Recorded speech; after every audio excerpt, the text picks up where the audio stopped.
Era todavía de madrugada cuando el teniente Jack Wilson, a bordo de una de las primeras lanchas de desembarco, vio surgir ante él la silueta de las defensas enemigas en Inchon. El aire olía a sal y a pólvora y la tensión en el barco era casi tangible. La marea, caprichosa y rápida, dejaba poco margen de maniobra. Los soldados sabían que si fallaban, la retirada sería imposible. Mientras los proyectiles surcaban el cielo en un estruendoso preludio, un pensamiento cruzó su mente. Hoy no hay margen para el error. Hoy lo cambiamos todo. Esa madrugada del 15 de septiembre de 1950 marcó el inicio de una de las operaciones más osadas y decisivas de la Guerra de Corea, el desembarco en Inchon. Conocido como un golpe maestro de la estrategia militar, el plan de Douglas MacArthur tomó a todos por sorpresa, incluso a muchos de sus propios aliados. Las dificultades eran innumerables. Defensas enemigas, un puerto complicado y una marea que convertía cualquier retraso en un desastre garantizado. Sin embargo, Inchon no solo se convirtió en un símbolo de audacia, fue también el punto de inflexión que dio nueva vida a las fuerzas de la ONU. La guerra por el sur de Corea había dejado 111.000 surcoreanos muertos, 106.000 heridos y 57.000 desaparecidos. 314.000 viviendas habían sido destruidas y 244.000 dañadas. Las bajas estadounidenses ascendían a 6.954 muertos, 13.659 heridos y 3.877 desaparecidos en acción. Las bajas militares norcoreanas, por su parte, no se conocen con certeza, pero probablemente ascendieron al menos a 50.000. Las fuerzas lideradas por Estados Unidos podrían haber restablecido el paralelo 38 y haber calificado la guerra como un éxito para la doctrina de contención. Habría sido una intervención quirúrgicamente precisa, corta pero ardua, una dulce y contundente derrota para los comunistas y una clara prueba de la credibilidad estadounidense. Nadie podría haberle arrebatado esta victoria a Harry Truman, pero a medida que avanzaba la guerra durante el verano, casi todos los altos asesores de Truman decidieron que había llegado la oportunidad no solo de contener la agresión comunista, sino de hacerla retroceder, y Truman aprobará una marcha hacia el norte. La evidencia de que la intención de invadir el norte se tomó en Washington es clara, no en Tokio, como una continuación lógica del debate sobre la contención y el retroceso que burbujeaba en la administración Truman durante más de un año. En este tercer episodio de nuestra serie sobre la Guerra de Corea, exploraremos cómo este momento decisivo transformó un conflicto que parecía perdido en una ofensiva triunfante. Desde la liberación de Seúl, que devolvió un atisbo de esperanza al sur, hasta el imparable avance de las tropas de la ONU que empujaron a las fuerzas norcoreanas hacia la frontera con China, recorreremos los hitos de una campaña tan brillante como peligrosa. Pero como veremos, las victorias rápidas pueden ser un arma de doble filo. ¿Qué llevó a las tropas internacionales a aproximarse al río Yalu, provocando una reacción furiosa por parte de China? ¿Fue Inchon un éxito estratégico o un paso hacia un conflicto más amplio? Acompáñanos en este fascinante viaje por una etapa llena de dramatismo, decisiones audaces y consecuencias imprevistas, donde las líneas entre la victoria y el riesgo de una guerra total se vuelven peligrosamente difusas. Esto es Que vuelen alto los dados. Bienvenidos, comenzamos.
Inchon iba a ser para Douglas MacArthur su último gran éxito, y fue un éxito solo suyo. Su biógrafo, Geoffrey Perrett, escribió: «Hubo un día en la vida de MacArthur en el que se mostró como un genio militar, el 15 de septiembre de 1950. En la vida de cada gran general hay una batalla que sobresale sobre el resto, la prueba suprema del generalato que lo sitúa entre los demás militares inmortales. Para MacArthur fue la batalla de Inchon. Algunos historiadores han afirmado, con cierta lógica, que Inchon era innecesario. El octavo ejército había experimentado una enorme expansión y fortalecimiento y estaba a punto de salir de su constricción del perímetro de Pusan en el momento de los desembarcos. Si el 10º cuerpo se hubiera combinado en el perímetro con el octavo ejército, parece poco probable que los norcoreanos hubieran podido contener a las fuerzas de la ONU durante mucho tiempo». MacArthur había apreciado desde un principio el gran valor de Inchon, que le ofrecía la mejor posibilidad para emplear su tecnología más desarrollada cuando sus tropas todavía eran muy escasas y se cernía sobre ellas la amenaza de ser expulsadas de la península. El mayor defecto de su plan fue la amplitud de su éxito, que le proporcionó mayor influencia en Washington y sobre los jefes de Estado Mayor. Y es que, al haber propuesto y defendido su plan frente a todos los demás, a partir de entonces era muy difícil poner en duda su criterio en otras cuestiones. Había acertado en Inchon y quienes habían dudado de él se habían equivocado, argumentaban ahora sus partidarios, cuando los que dudaban se ponían cada vez más nerviosos al verlo llevar sus tropas cada vez más cerca del Yalu. La suerte le había sonreído contra todo pronóstico, y esto hacía ahora más difícil detenerlo cuando trataba de seguir adelante en una ofensiva cada vez más arrolladora. Durante los primeros días de la guerra, Douglas MacArthur había cometido el error de subestimar la capacidad del ejército popular. Había pronosticado jactanciosamente lo que sucedería si le dejaban llevar a Corea una sola división, la primera de caballería. Veríamos a esos pobres tipos correr hasta la frontera de Manchuria tan rápidamente como si escaparan del diablo. Pero pronto entendió que estaba luchando contra una fuerza con mucho aguante, implacable, valiente y bien dirigida, tenaz y resistente, le dijo a Averell Harriman en una reunión temprana en Tokio. Había empleado el poder aéreo y naval estadounidense para golpear a los japoneses cuando menos lo esperaban, aislando y cercando a sus avanzadillas y posiciones más fuertes en lugar de enfrentarse a ellas, y ahora pretendía hacer exactamente lo mismo de nuevo en Corea.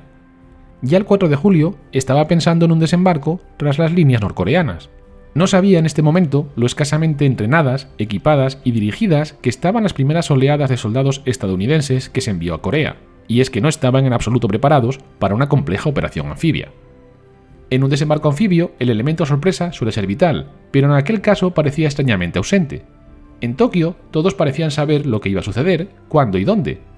En el club de prensa de Tokio, el mayor nudo de rumores sobre la guerra, se hablaba de la operación por todos sabida para referirse al desembarco, y la cuestión de quién estaría al mando en Inchon había quedado respondida casi tan pronto como la aprobación llegó de Washington.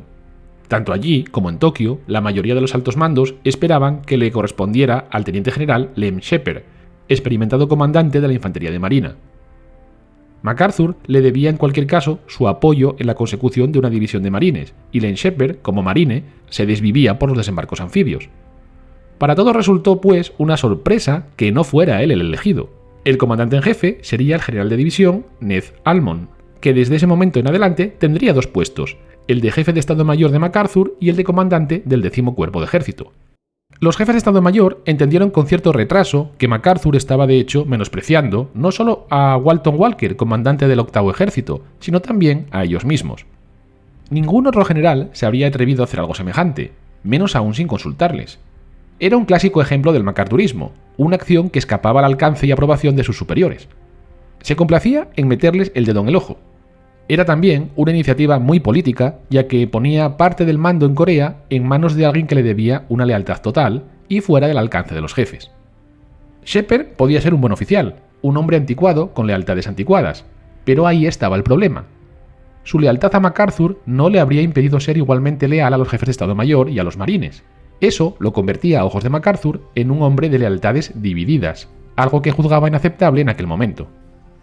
En el Pentágono nadie estaba satisfecho con la iniciativa y los marines la consideraban un desastre. Inchon suponía una gran apuesta. El enemigo debía estar completamente dormido para que funcionara, dado lo estrecha que era la entrada del puerto. Pero los grandes generales, creía MacArthur, son los que asumen grandes riesgos. Justo antes de su propio día D, convocó a algunos de los corresponsales de guerra en Tokio y los invitó a asistir al desembarco a bordo del Mount McKinley, su cuartel general.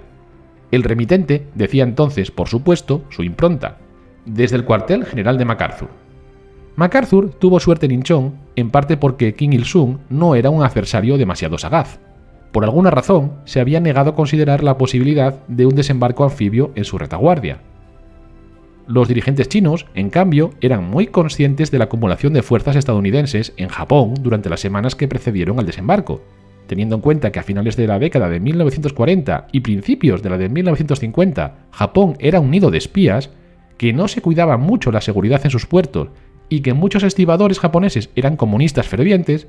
El gobierno chino sabía que gran parte del equipo que llegaba era del tipo que se utilizaba en un desembarco anfibio. A primeros de agosto, Mao Zedong estaba muy preocupado por las noticias sobre la ofensiva norcoreana. La rápida victoria en el sur, prometida por Kim Il-sung, no se había materializado.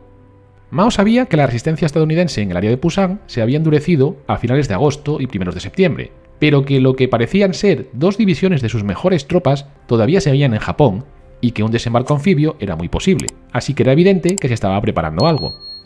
A primeros de agosto, mucho antes del desembarco, Mao encargó a Lei Yingfu, uno de los hombres más capaces de su Estado Mayor, y al secretario militar Zhou Enlai, investigar lo que preparaban los estadounidenses y dónde podían atacar. La suya era una misión de pura inteligencia militar.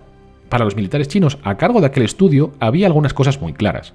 Aparte de que algunas de las unidades estadounidenses estuvieran practicando desembarcos anfibios, los puertos japoneses hervían de buques estadounidenses y aliados de todo tipo, calado y procedencia. Además, el comandante supremo MacArthur había basado su campaña en el Pacífico en los desembarcos anfibios, practicados una y otra vez. Lei examinó todos los elementos disponibles y concluyó que los estadounidenses estaban preparando una trampa a Lee Min-gung y que iban a desembarcar por sorpresa muy detrás de sus líneas. Estudió sus mapas, trató de pensar como un estadounidense y concluyó que solo había 6 puertos donde se podía producir el asalto anfibio y que MacArthur, dado su carácter agresivo, preferiría, muy probablemente, el de Inchon. El 23 de agosto, una semana antes de que se iniciara el asalto final del Ejército Popular Norcoreano a lo largo del Nakdong, y casualmente el mismo día de la teatral actuación de MacArthur ante los jefes de Estado Mayor en la sala de guerra del Daichi, Lei presentó los resultados de su estudio a Zhou Enlai, quien quedó muy impresionado y se los transmitió inmediatamente a Mao. Lei, convocado por Mao, le ofreció un formidable informe y un memorial de 3 páginas sobre MacArthur y sus tácticas, su forma de pensar y su personalidad. Mao le encargó entonces a Zhou Enlai que transmitiera aquellas valoraciones a Kim Il-sung. Algunos de los asesores soviéticos de este ya le habían advertido en el mismo sentido, pero ninguno de ellos pudo convencerlo, lo que tampoco era muy sorprendente, ya que después de todo, si había llegado al poder, no era por su brillo en el campo de batalla, sino por su capacidad de supervivencia en una época políticamente muy cruel y gracias a su obediencia ideológica. Se mantuvo en el poder gracias a la generosidad del Ejército Rojo, y no había aprendido tantas lecciones para alcanzarlo como Mao Zedong o Ho Chi Minh. Mao entendía lo que estaba sucediendo en el frente, pero los dirigentes norcoreanos no. Y es que uno de los problemas en un sistema totalitario, como el de Corea del Norte, era que las malas noticias no solían llegar con demasiada exactitud desde el frente hasta el alto mando. Esto puede suceder también en una sociedad democrática, pero es mucho más probable en regímenes muy jerarquizados como el de Corea del Norte. Así que la gravedad de las noticias se veía mitigada escalafón a escalafón a medida que ésta ascendía hasta el alto mando. Así, el 4 de septiembre, cuando el emisario de Mao, Tsai Ying-wu, le dijo a Kim que la guerra estaba atascada en un empate en el área de Pusan, el líder norcoreano no se lo creyó. Su gran ofensiva no había hecho más que empezar, le dijo al representante chino, y pronto saldría del punto muerto. Cuando Tsai mencionó la posibilidad de un ataque de las Naciones Unidas por detrás de las líneas coreanas, Kim respondió: «Creemos que en el momento actual no es posible un contraataque estadounidense. No poseen suficiente apoyo para las tropas y, por tanto, un desembarco en los puertos de nuestra retaguardia sería muy difícil».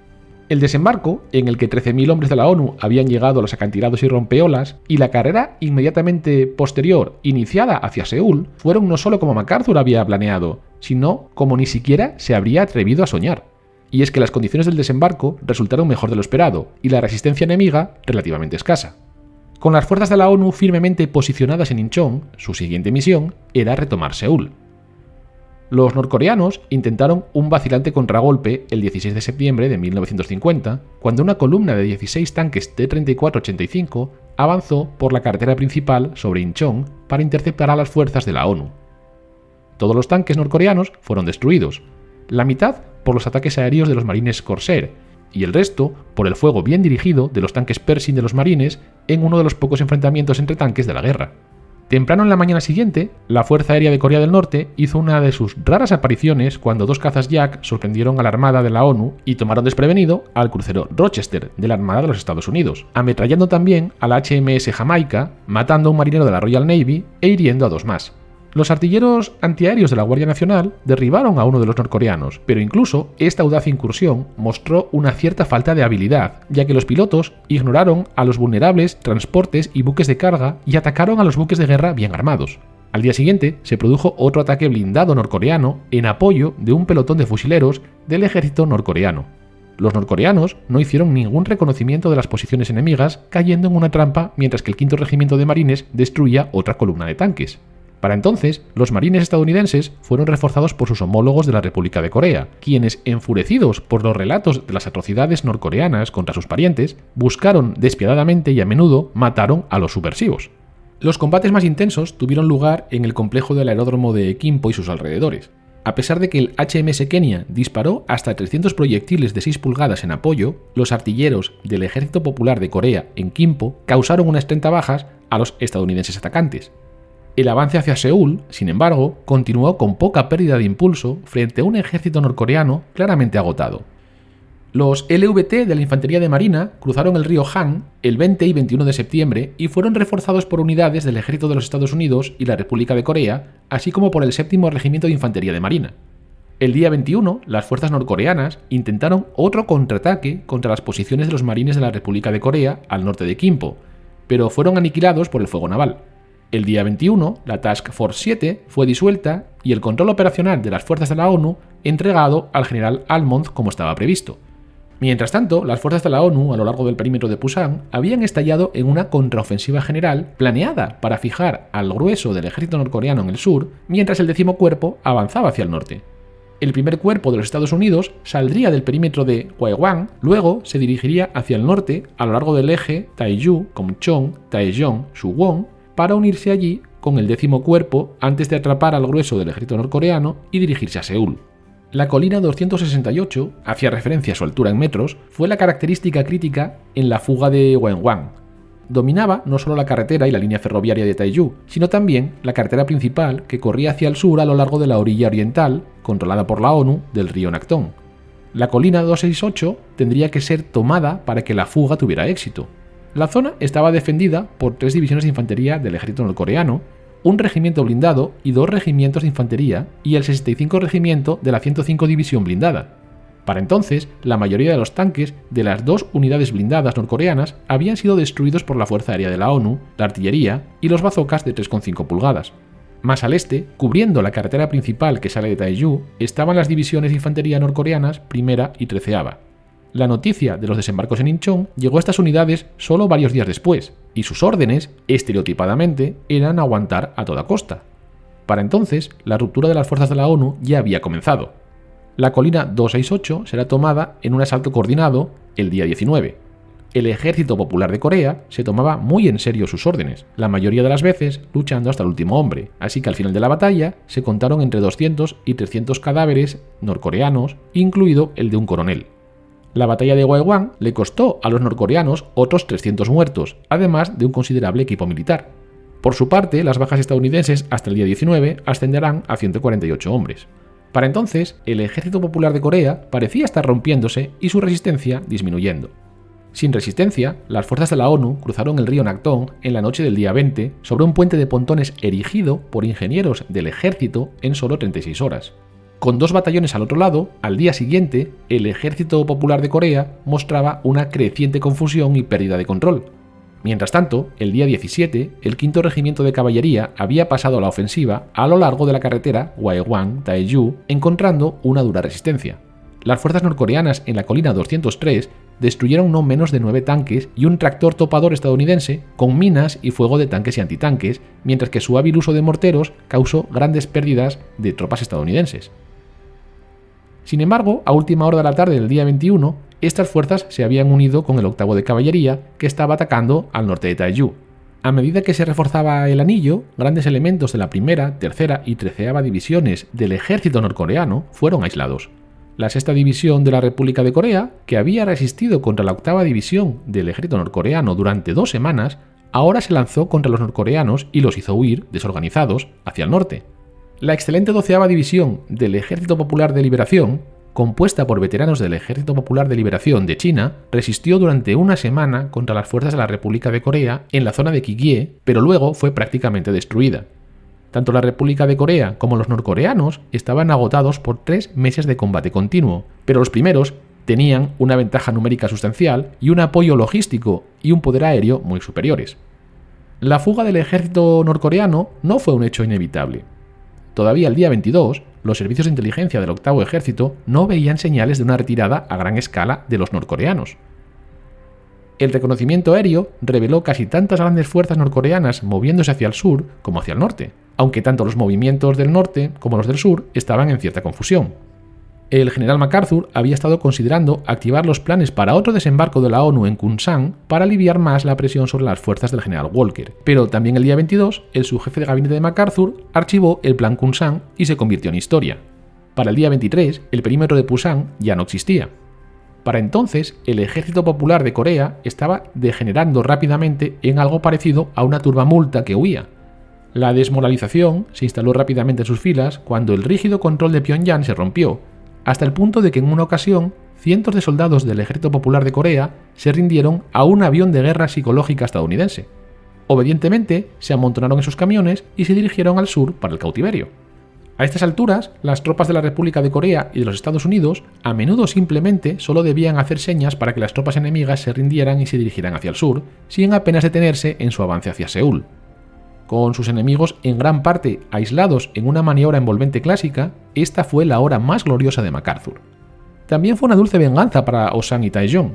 Algunos soldados de la 24 División habían escrito con tiza en los costados de sus vehículos «Recordamos a Taejong», y como si Taejong no tuviera la memoria suficientemente malvada, el avance de los estadounidenses descubrió pruebas irrefutables de las atrocidades a gran escala de Corea del Norte durante la ocupación de la ciudad. Los cuerpos de unos 500 soldados de la República de Corea, con las manos atadas a la espalda, fueron desenterrados cerca de la pista de aterrizaje de la ciudad. En total, se estima que entre 5.000 y 7.000 coreanos y estadounidenses fueron asesinados en esta ciudad por los norcoreanos. Y ahora serán los estadounidenses los que levantaron barricadas y cortaron el paso a las fuerzas enemigas en retirada. Se ha estimado que no más de 25 a 30.000 soldados norcoreanos llegaron a su patria desde el perímetro de Pusan, mientras que un número sustancial de personal desorganizado se deslizó hacia la escarpada fortaleza de Chirisan para participar en la guerra de guerrillas. Sin embargo, durante los 2 años siguientes, estas guerrillas fueron erradicadas en gran medida y desde luego hicieron muy poco para impedir el funcionamiento general de la República de Corea o su eficacia militar. El general Almond, tan preocupado por la publicidad como MacArthur, estaba ansioso por capturar Seúl para el día 25, 3 meses después de la invasión norcoreana. El general Smith, comandante de la Infantería de Marina, se mostraba menos optimista y la tensión crecerá entre los dos líderes. Almond era casi deliberadamente temerario. Smith, el menos carismático de los mandos de los marines, era discreto y profesional. De hecho, su apodo, que nadie se atrevía a emplear ante él, era el profesor.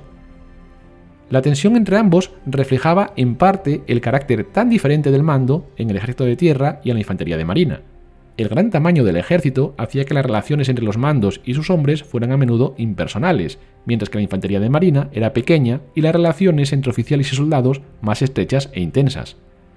Pero lo que agravó las tensiones entre ambos hombres fue el convencimiento de Smith de que la presión de Almond estaba mal orientada y reflejaba, más que una necesidad de una victoria más rápida para cortar en dos al ejército norcoreano, una obsesión por las relaciones públicas y la constante necesidad de gloria del cuartel general de MacArthur. A este respecto, el mando supremo en Tokio y Washington estaban muy enfrentados.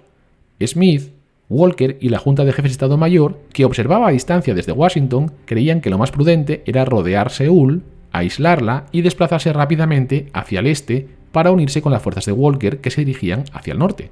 Eso, esperaban, significaría no solo una importante victoria, sino la posibilidad de encerrar en una bolsa a buena parte del ejército norcoreano. Y es que para ellos, la obsesión de MacArthur y Almond por Seúl iba en contra del propósito mismo del desembarco, ya que podían dejar escapar a gran parte del ejército norcoreano. Pero sabían que MacArthur deseaba que la conquista de Seúl se produjese antes de la fecha simbólica del 25 de septiembre, cuando se cumplirían 3 meses desde que los norcoreanos habían cruzado el paralelo 38. Para Smith, Almond estaba arriesgando innecesariamente a sus marines por un par de líneas adicionales en los periódicos estadounidenses, simplemente porque aquello era lo que quería el comandante supremo, pero él no se dejaba impresionar. Para él no era más que un montaje. Y en el cuartel general de MacArthur crecía entre tanto la frustración con respecto a Walton Walker y al octavo ejército, que estaba teniendo problemas en alejarse de sus posiciones en el Nakdong. Pero aquella frustración no era nada comparada con la que sentía el propio Walker. Cuando recibió su primer informe sobre el desembarco en Incheon el 17 de septiembre y supo la escasa defensa que le habían concedido, se puso furioso. Han gastado más municiones en matar a un puñado de novatos en Wolmi-do e Incheon que las que me han dado a mí para derrotar al 90% del ejército norcoreano, dijo Walker. Pero Walker era muy consciente de que sus hombres estaban teniendo problemas en varios lugares para alejarse de sus posiciones a lo largo del río Nakdong.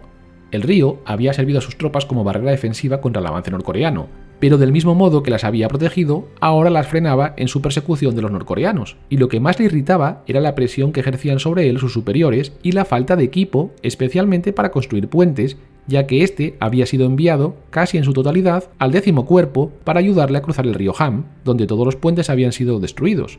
Le indignaba que aquellas decisiones fueran tomadas especialmente por la oficina del Estado Mayor, esto es, por el cuartel general de Almond, lo que significaba a su entender que los dados estaban cargados contra él. MacArthur y su Estado Mayor no le prestaban ninguna atención. La propia Seúl fue asaltada desde el este el día 22 por los marines estadounidenses, que se encontraron con una fuerte resistencia cuando las tropas del ejército norcoreano finalmente enviaron refuerzos a la ciudad para una hábil defensa de último recurso. Los marines sufrieron muchas bajas mientras tomaban la ciudad calle por calle y casa por casa. Impaciente, el general Almond movió los regimientos de infantería estadounidense 32 y el 17 de la República de Corea a través del Han a posiciones de flanqueo y poco antes de la medianoche del 25 declaró la ciudad liberada, aunque las tropas sabían que gran parte de la ciudad todavía estaba siendo disputada por los norcoreanos. De hecho, un periodista de Associated Press dijo al día siguiente su informe: "Si la ciudad ha sido liberada, los norcoreanos que permanecen en ella todavía no lo saben". Y de hecho, se siguió luchando duramente hasta el día 28 de septiembre. Los estadounidenses vencieron al final gracias a su impresionante capacidad de fuego, pero para ello tuvieron que dejar en ruinas la ciudad. El periodista británico Reginald Thompson describió la conquista de Seúl como un infierno horrísono de estruendo y destrucción con el atronador descenso en picado de los bombarderos y los lívidos destellos de disparos de los tanques, el feroz crepitar de los edificios de madera que ardían en llamas, los postes de teléfono y las líneas de alta tensión derrumbándose convertidos en un caos de cables. Poca gente ha sufrido una liberación tan terrible. No obstante, el general MacArthur y el presidente Rhee presidieron al día siguiente una ceremonia de liberación en una capital en ruinas, y estas ceremonias prematuras fueron incongruentemente cerradas con todos recitando el Padre Nuestro dirigido por el general MacArthur. Almond había entregado Seúl a MacArthur en la fecha prevista, y el daño que aquella cruel e innecesaria batalla hizo a las relaciones entre Almond y los marines iba a tener graves consecuencias. Y es que muchos de sus subordinados vieron esto como indiferencia insensible a las bajas y al bienestar de sus hombres, al insistir más en la rápida conquista del territorio, de Seúl, por razones psicológicas o publicitarias, que en la creación de una fuerte línea para evitar que los soldados del Ejército Popular se retiraran hacia el norte. Pero si el desembarco en Incheon no fue el éxito estratégico total que podría haber sido, fue en muchos aspectos una victoria espectacular y un triunfo personal para MacArthur, la cota más alta de su carrera. Con Incheon y el avance hacia Seúl, rompió la moral del Ejército Popular de Corea y abrió a las fuerzas de Naciones Unidas toda Corea del Sur. Pero el enorme éxito del desembarco en Incheon cambió el carácter del mando de MacArthur. Había algunas cuentas que saldar. Los que habían estado a favor del desembarco en Incheon serían premiados, y los que lo habían cuestionado tendrían que pagar su falta de confianza. Inmediatamente después de la liberación de Seúl, el piloto de Walker, Mike Lynch, pudo contemplar cómo MacArthur descendía de su avión en el recién liberado aeródromo de Quinpo, pasaba por delante de Walton Walker, un general de 3 estrellas que había hecho frente con coraje al asalto contra sus fuerzas en Pusan, lo ignoraba olímpicamente y luego saludaba calurosamente a Almonds. «Ned, hijo mío», le dijo. Y es que aquel desaire era un claro castigo a Walker por haberse alineado demasiado tiempo junto a Joe Collins y los demás jefes de Estado Mayor a propósito del desembarco en Inchon. Pero lo peor estaba por llegar, algo que tuvo graves consecuencias para el conjunto de las fuerzas de Naciones Unidas. Walker había supuesto que después del desembarco en Inchon el 10º Cuerpo se reincorporaría al 8º Ejército, pero descubrió que eso no iba a suceder. Almonds iba a mantener el mando del 10º Cuerpo, así como su puesto de jefe de Estado Mayor de MacArthur. Y MacArthur planeaba dividir el mando cuando se dirigiera hacia el norte. Almonds permanecería al mando del 10º Cuerpo como unidad separada que no tendría que informar en absoluto a Walker, y este tendría que competir ahora con Almonds en la carrera hacia el norte, mientras se planeaba otro desembarco anfibio para el 10º Cuerpo, esta vez en Wonsang, en la costa oriental al norte del paralelo 38. Que vuelen alto los dados sigue creciendo y ya estamos en TikTok, YouTube, la red X, Instagram y Facebook. Esto es Que vuelen alto los dados.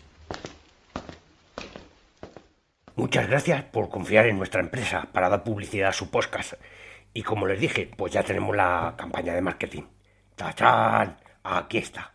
Esto es un folio y pone: escucha nuestro podcast, es el mejor. Impactante, ¿verdad? A ver si me aclaro. ¿Pretende usted cubrir la ciudad con folios como ese? No, hombre, no, por favor. Uy, qué susto me había dado usted. No, por favor, la ciudad no, que no tengo tanto tóner en la impresora. Eso sí, su calle se la empapelo. No doy crédito. Impresionante, ¿verdad? Y se ha dado cuenta, a 2 colores, blanco y negro. Hemos acertado la campaña, ¿verdad? Hombre, pues no, porque para llegar a mi barrio con salir yo a la ventana y dar 2 voces... Entiendo, usar el elemento sonoro. Pues mire, entonces usamos este invento. Aquí está. Es un altavoz y sin pila ni nada, ¿eh? ¿Eso es un folio doblado como un cucurucho? Mire que bien se oye. ¡Atención! Oigan mi podcast cuando el crajo vuela abajo. No sabe usted ni el nombre. Es que vuelen alto los dados. ¿Eso qué es? ¿De una casa de apuestas? Echamos una quinielita a medias. ¿Tiene algún pálpito para el partido de la Ponferradina? Que vuelen alto los dados. Puedes seguirnos en Instagram, Facebook y en la red X. Además, también puedes ver nuestros vídeos en YouTube y TikTok. Mantente conectado con nosotros en todas nuestras plataformas para no perderte ningún episodio de Que vuelen alto los dados, tu podcast de historia. Oiga, no se vaya.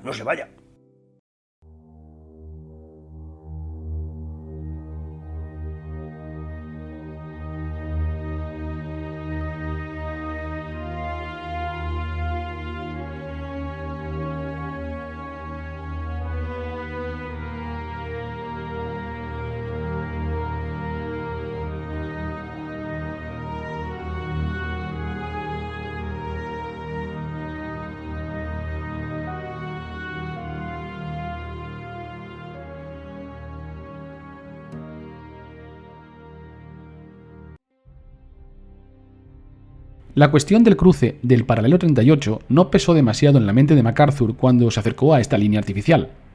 El Estado Mayor Conjunto de Estados Unidos le informó que su primer objetivo era la destrucción de todas las fuerzas norcoreanas en Corea del Sur. También debía unificar toda Corea, si era posible, bajo el régimen de Ri, pero esta última misión estaba sujeta a que él determinara el alcance de cualquier intervención china o soviética. Las fuerzas terrestres no coreanas no debían ser utilizadas en el área a lo largo de las fronteras de Manchuria o de la Unión Soviética, y todos los planes de MacArthur para operar al norte del paralelo debían de ser presentados al Estado Mayor Conjunto. MacArthur pidió inmediatamente tener las manos libres en Corea del Norte, una petición que el secretario de Defensa, George C. Marshall, concedió. Marshall había sucedido a Louis Johnson, sobre quien había recaído la mayor parte de la culpa por el estado de desorganización de las fuerzas estadounidenses en vísperas de la guerra. La ambición, la arrogancia y los modales inestables demasiado obvios de Johnson no le habían hecho amigos en Washington. Incluso entonces, un exasperado presidente Truman tuvo que exigir la renuncia de su lloroso secretario. Fue un final patético para quien realmente había soñado el sueño presidencial estadounidense.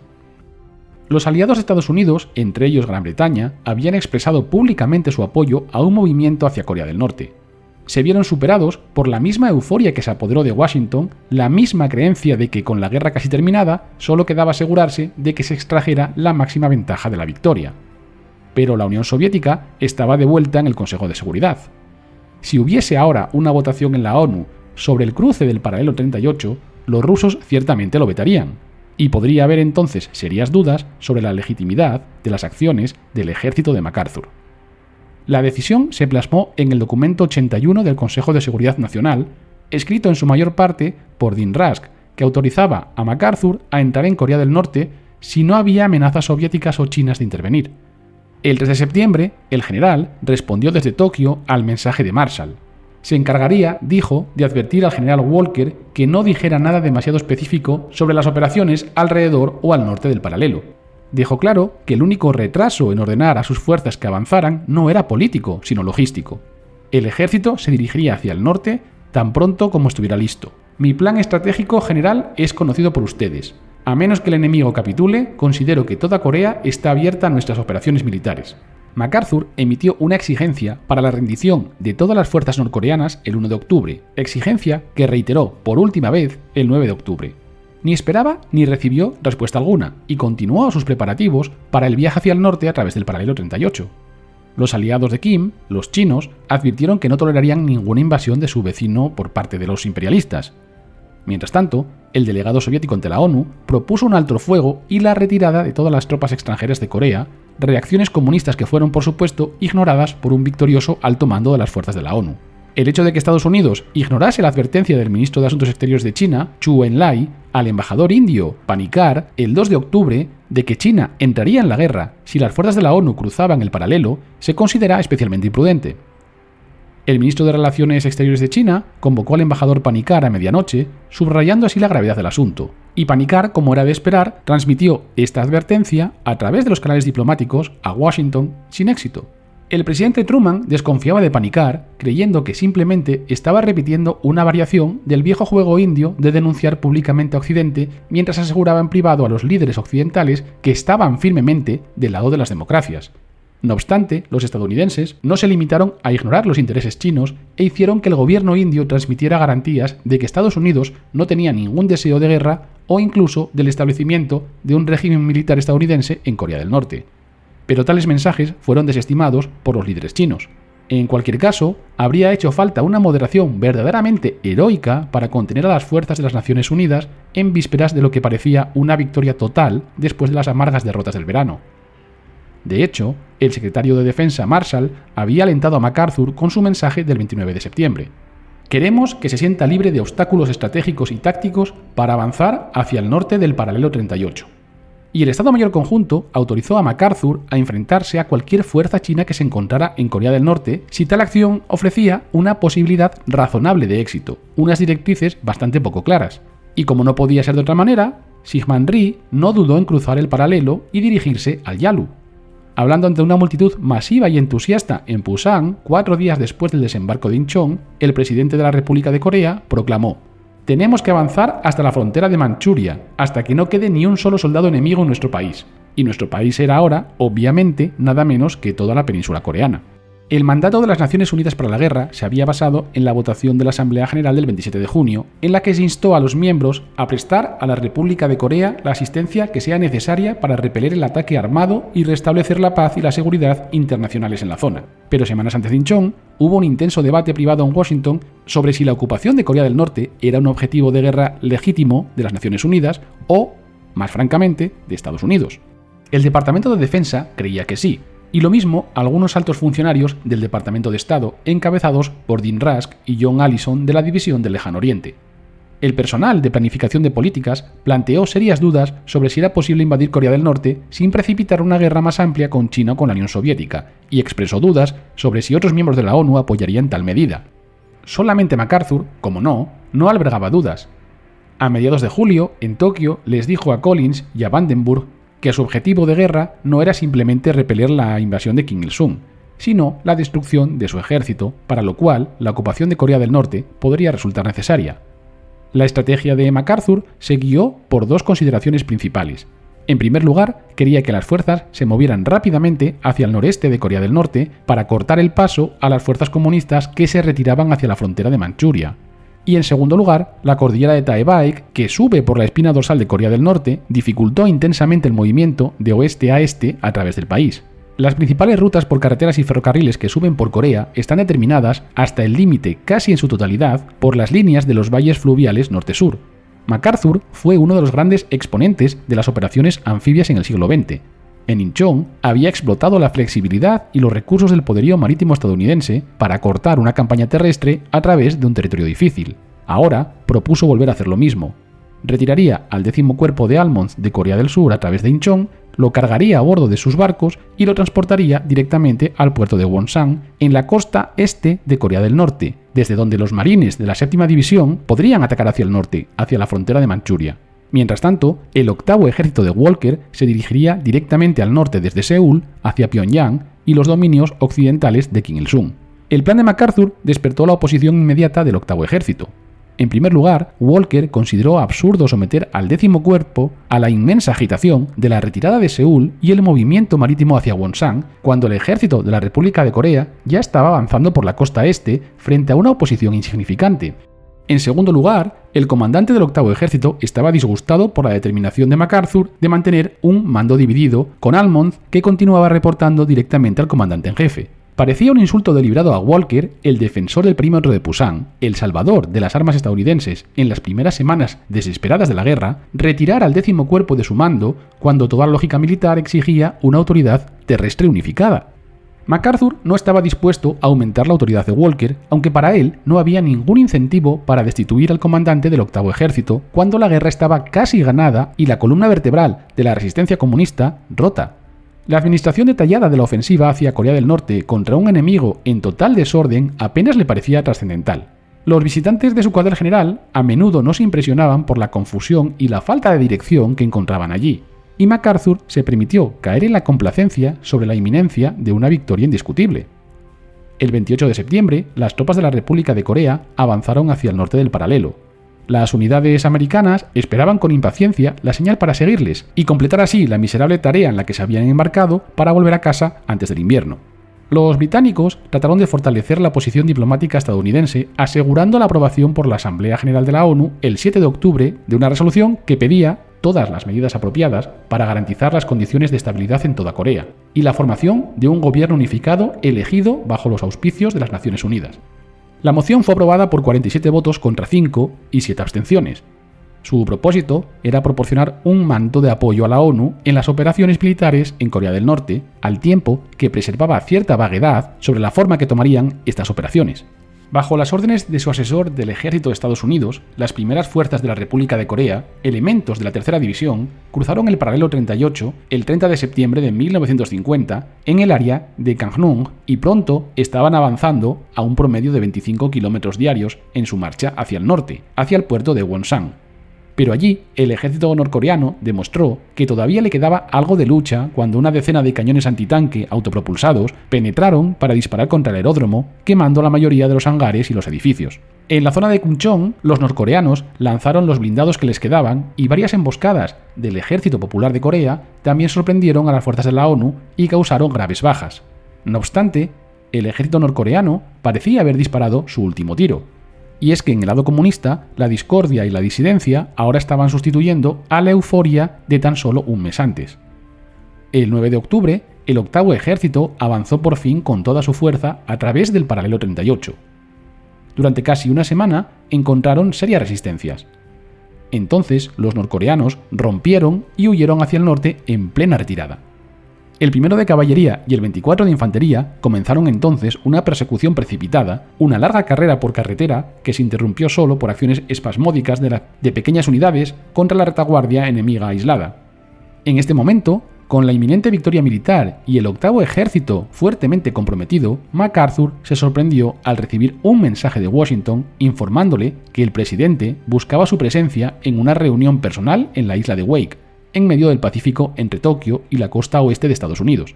En la mañana del 15 de octubre de 1950, el general y su Estado Mayor despegaron de Haneda a bordo de su Constellation. Por una vez, el escepticismo de MacArthur sobre los motivos de Washington estaba justificado. Truman estaba asediado políticamente en su país bajo el fuego de la derecha por su supuesta blandura hacia los comunistas. De hecho, había buenas razones para que el presidente y el comandante supremo se reunieran, pero el momento escogido fue tal que sigue siendo difícil dudar del deseo de Truman de asociarse en la mente pública con la victoria en Corea y con el vencedor. La consecuencia de este acto político aparentemente descarado del presidente fue que se acercó a la reunión en un ambiente de cinismo que rayaba en el desprecio. Voló a la isla de Wake el 15 de octubre, reacio a una discusión franca de cuestiones serias. Cuando Truman bajó a la pista a la mañana siguiente para ser recibido por el comandante de su teatro, el general no lo saludó. Los dos hombres hablaron a solas durante 1 hora en una choza al borde de la pista de aterrizaje. Según el relato posterior de Truman, MacArthur le aseguró que los chinos no atacarían, que la victoria era inminente, que él mismo no tenía ambiciones políticas. Luego, los dos hombres emergieron en medio del creciente calor del Pacífico y se dirigieron a un edificio de oficinas del aeropuerto para una reunión completa con sus séquitos. MacArthur aseguró que la resistencia formal terminará en toda Corea del Norte y del Sur para el Día de Acción de Gracias. Planeaba retirar al 8º ejército a Japón para Navidad, dejando al 10º cuerpo como fuerza de ocupación.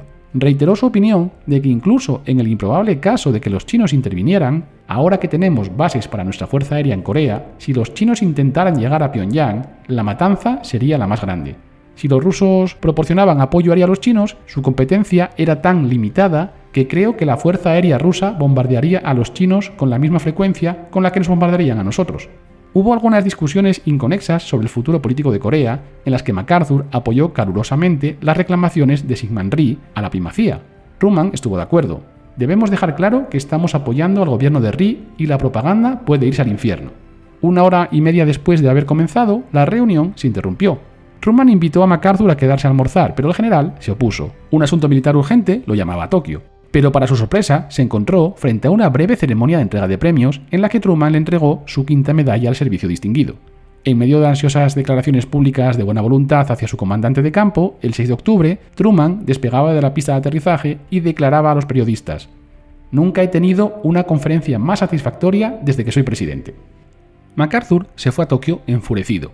Se consideraba personalmente ninguneado por la citación para ser interrogado por un grupo de políticos por los que solo sentía desprecio.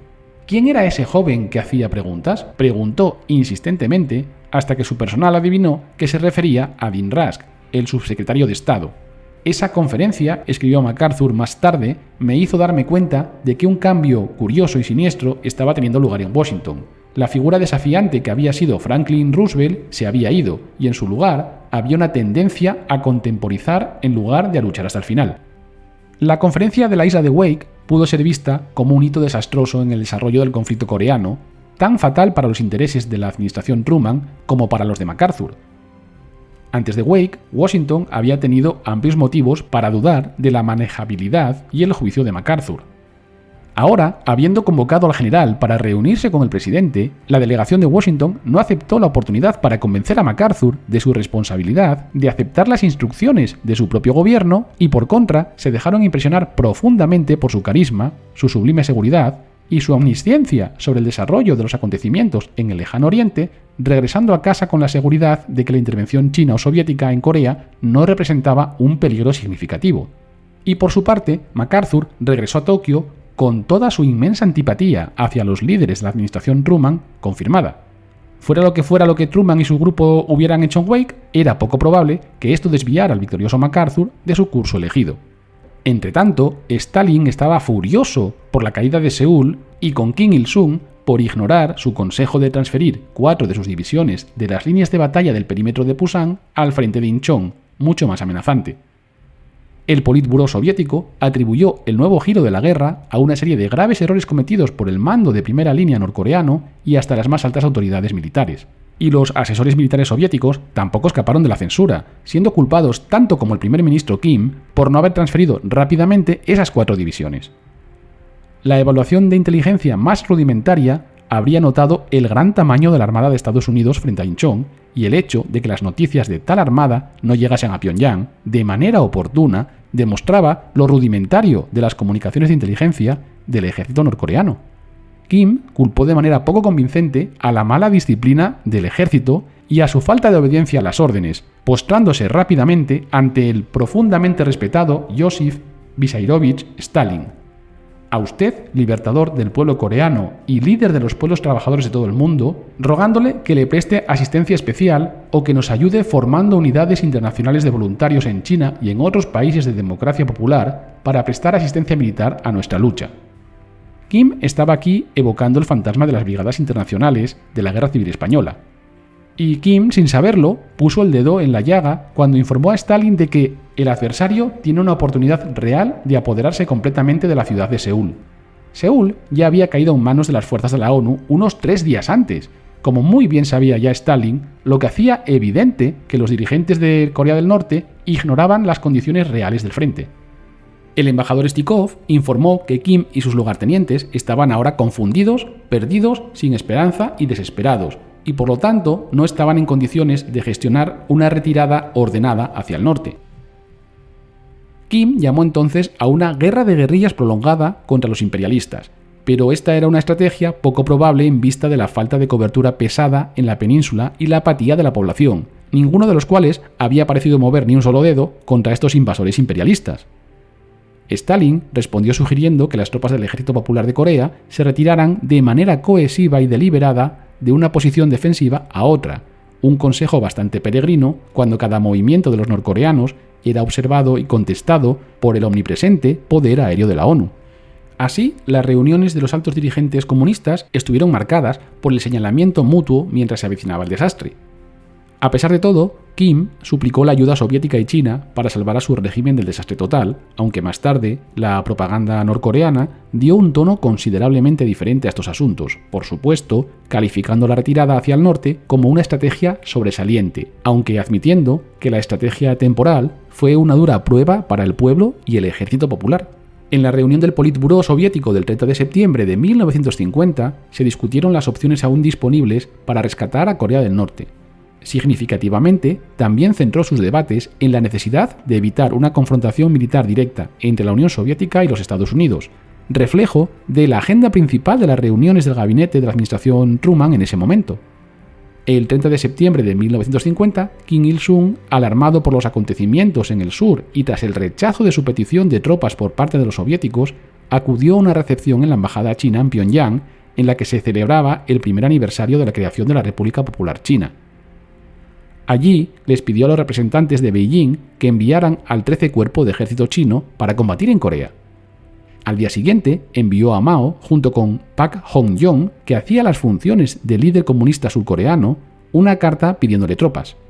Para acelerar el proceso, Pak voló a Beijing con la carta que afirmaba que el norte habría ganado la guerra de no haber sido por la intervención de Estados Unidos, de la que se había derivado una situación muy grave. Para nosotros es difícil afrontar la crisis sin más fuerzas que las nuestras, decía la carta, y concluía con una petición urgente de tropas chinas. El 2 de octubre, Mao comenzó a reunirse con el Comité Permanente del Politburó, esto es, la élite de la élite del Partido Comunista Chino. Advirtió que cualquier retraso, aunque fuera de un solo día, podía ser decisivo para el futuro. La cuestión no era, según Mao, si debían enviar tropas o no, sino cuándo y quién sería su comandante en jefe. Lin Biao, el comandante del Cuarto Ejército chino, que conocía muy bien el terreno, era el candidato más lógico, pero había solicitado permiso para recibir tratamiento médico en la Unión Soviética, tanto con el fin de atender a su salud, como sin duda para evitar que se le otorgara tan grande honor, por lo que Mao decidió poner al frente de sus tropas a Peng de Huai. Como Lin era un viejo camarada, llevaban combatiendo juntos desde 1928 y en él tenía plena confianza. Peng era un veterano de guerra endurecido que era admirado por todos como soldado, pero no tanto como político. Un general de origen campesino que en cuestiones políticas siempre dejaba la iniciativa a Mao, primero como hermano mayor, luego como maestro y por último como líder. Mao lo llamaba Viejo Peng y él era prácticamente el único de los dirigentes que podía utilizar la misma fórmula, Viejo Mao. Peng era pues el hombre de Mao, pero no era en absoluto un lacayo de Mao, y pocos años después de que concluyera la Guerra de Corea, pagará cara a su independencia de criterio cuando se enfrente a Mao en varias cuestiones políticas, por lo que acabará su vida como enemigo del pueblo, o lo que es lo mismo de Mao, después de haber sido encarcelado, humillado y torturado durante la Revolución Cultural. Casi todos los que rodeaban a Mao pensaban que éste era emocionalmente inestable a la pérdida de vidas humanas en una guerra como aquella. Para Mao se trataba simplemente de un precio que había que pagar. China tenía cientos de millones de habitantes y se encaminaba hacia la grandeza, así que bien podría sacrificar muchos más que otros países. Podría incluso aceptar tranquilamente la posibilidad del uso de armas nucleares por parte de Estados Unidos. Mao llegó a dejar pasmado al primer ministro indio, Nehru, cuando le aseguró que la bomba atómica era un tigre de papel, asegurándole que no hay por qué temer a la bomba atómica. China tiene millones de habitantes y no se les puede bombardear a todos. Si algún otro puede lanzarnos una bomba atómica, yo también puedo. La muerte de 10 o 20 millones de personas no es algo que debamos temer. Así que, dado que la perspectiva política de Mao exigía una guerra, la pregunta clave era: ¿cuándo debe intervenir China? ¿Cuándo estarán listas las fuerzas que estaban reuniendo a lo largo de la frontera de Manchuria? Los dirigentes comunistas chinos que participaron en la reunión del 2 de octubre, presidida por Mao, eligieron como fecha el 15 de octubre, 2 semanas después. Casualmente, era también la fecha elegida por Truman y MacArthur para su primera reunión, que iba a tener lugar en la isla de Wake. Tras la reunión del 2 de octubre, Mao envió un largo mensaje a Stalin explicándole la decisión china. Las tropas chinas se organizarían como ejército de voluntarios con el fin de evitar una guerra generalizada con Estados Unidos, y estaría constituido en principio por 12 divisiones. Esperaba contar con una ventaja numérica de 4-1 en el campo de batalla, suficiente para neutralizar la superior capacidad de fuego estadounidense. Le dijo a Stalin que no preveía una guerra muy larga. Tampoco pensaba que los estadounidenses se atrevieran a invadir China continental. Por último, le pedía oficialmente la prometida cobertura aérea soviética para sus tropas. Y es que el 8 de octubre, Mao le había notificado a Kim Il-sung que el gobierno chino enviaría efectivamente tropas para ayudarle. Aquel mismo día se dio la orden de transportar las tropas chinas a Corea, a fin de ayudar al pueblo coreano en su guerra de liberación, repeler la invasión de los imperialistas estadounidenses y sus perros guardianes, y defender los intereses del pueblo coreano, el pueblo chino y el de todos los países orientales. Se ha ordenado que el Ejército de Defensa de la Frontera Noreste se convierta en el Ejército de Voluntarios del Pueblo Chino y que éste se desplace inmediatamente al territorio de Corea para ayudar a los camaradas coreanos en su lucha contra los invasores y obtener una gloriosa victoria. La fecha para la invasión seguía siendo el 15 de octubre de 1950.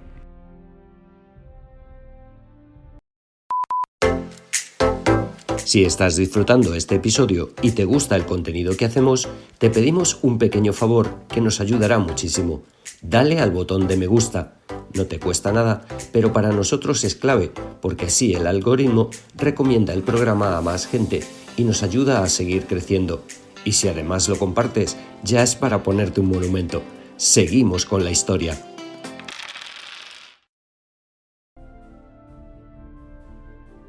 Las relaciones entre Mao y Stalin, que se remontaban a los preliminares de la Guerra Civil China, siempre habían sido de casi total desconfianza y sospechas mutuas. Ambos acabarían incluidos en el panteón de los mayores genocidas gestados por un sistema brutal en una época excepcionalmente violenta. Su antipatía y desconfianza mutua no era sorprendente. Ambos líderes se consideraban comunistas, pero también eran a su modo nacionalistas fervientes. En las pocas ocasiones en las que se encontraron, hablaron del comunismo fraternal que unía a sus respectivos países y a las masas del mundo, pero la verdad era que cada uno de ellos veía al otro como un enemigo potencial. Desde la perspectiva de Mao, la Unión Soviética era una fuerza conservadora que atendía únicamente a lo que favorecía a Rusia y que se esforzaba muy poco por ayudar a los aliados potenciales que no habían alcanzado todavía el poder. Y para Stalin, Mao era demasiado heterodoxo y falto de raíces en el proletariado, casi inexistente en China. Su idiosincrasia era demasiado campesina para un Stalin que en el fondo no creía en los comunistas chinos. Durante la Segunda Guerra Mundial, dijo que se parecía mucho a los rábanos, rojos por fuera pero blancos por dentro. Cada uno de ellos tenía una larga lista de agravios contra el otro. Una característica notable de su relación era que siempre que uno de ellos deseaba algo, invariablemente resultaba inconveniente para el otro en aquel momento. Aunque hasta los años 50, el socio más necesitado casi siempre fue Mao. Las tensiones entre Stalin y Mao, siempre considerables, se habían intensificado aún más a medida que se acercaba la victoria final sobre el Kuomintang. Stalin nunca se apresuraba a arriesgar los recursos, los intereses o la sangre soviética en beneficio de otros partidos comunistas. Solo confiaba en lo que conquistaba con su ejército y controlaba con su policía secreta. La idea de un gran Estado comunista en su frontera, en un país históricamente hostil, gobernado por un partido que había llegado al poder sin su ayuda y que no le debía nada, no le complacía demasiado, y veía en Mao a un rival potencial incluso antes de que lo fuera realmente. Siempre lo había mantenido a cierta distancia. Lo invitó por primera vez a Moscú en julio de 1947, precisamente en un momento que parecía, al menos a los ojos de los observadores extranjeros, el nadir de su gloria, cercado como estaba por los ejércitos de Chiang Kai-shek a la ofensiva. Mao declinó la invitación, pues creía que si la aceptaba, Stalin trataría de obtener de él ciertas concesiones a las que no estaba dispuesto a transigir. A finales de 1947, cuando se produjo un vuelco que favorecía a los comunistas, Stalin comenzó a respaldar a Mao más abiertamente, pero sin ofrecerle prácticamente ninguna ayuda material. En mayo de 1948, Mao, convencido de que tenía la victoria militar al alcance de la mano, envió un mensaje a Moscú expresando su deseo de reunirse con Stalin con el fin de apresurar el reconocimiento del bloque soviético en el momento en el que el régimen de Chiang se viniera abajo. Y Stalin le devolvió la puñalada respondiendo que la guerra revolucionaria en China se hallaba en su fase decisiva y su líder militar haría mejor en no abandonar su puesto. Esperaba que el presidente Mao reconsiderara sus intenciones. A Mao, aquella carta tan obsequiosa de Stalin le cayó como una bofetada en la cara de vuelta, ya que cabía presuponer que como jefe supremo del Ejército Popular de Liberación, conocía mucho mejor que el dirigente soviético si aquel era o no un momento adecuado para viajar a Moscú y no necesitaba sermones al respecto. A finales de 1948, Mao volvió a insinuar repetidamente su deseo de llevar a cabo aquella visita a Moscú, siempre diferida por Stalin, quien a modo de compensación envió a China en enero de 1949 a Anastas Mikoyan, uno de sus hombres de confianza, exigiendo un secreto absoluto al respecto, ya que todavía temía las eventuales consecuencias si Estados Unidos decidía intervenir en el último momento. En diciembre de 1949, Mao viajó por fin a Moscú. Stalin había levantado en torno a China un muro de silencio durante los meses anteriores a la noticia de la inminente victoria de Mao, y prácticamente no se mencionaba en la prensa. La llegada de Mao a Moscú el 16 de diciembre no fue precisamente apoteósica. Fue recibido no como el líder de una gran revolución que incorporaba al mundo comunista uno de los países más grandes del mundo, sino más bien, como escribió el historiador Adam Ulam, como si se tratara, por así decirlo, del jefe del partido búlgaro. Vyacheslav Molotov y Nikolai Bulgarin, miembros del Politburó, acudieron a la estación a recibirlo. Para él no había prevista ninguna celebración importante. Era como si se le estuviera indicando su lugar en la constelación estalinista, esto es, en el universo comunista real.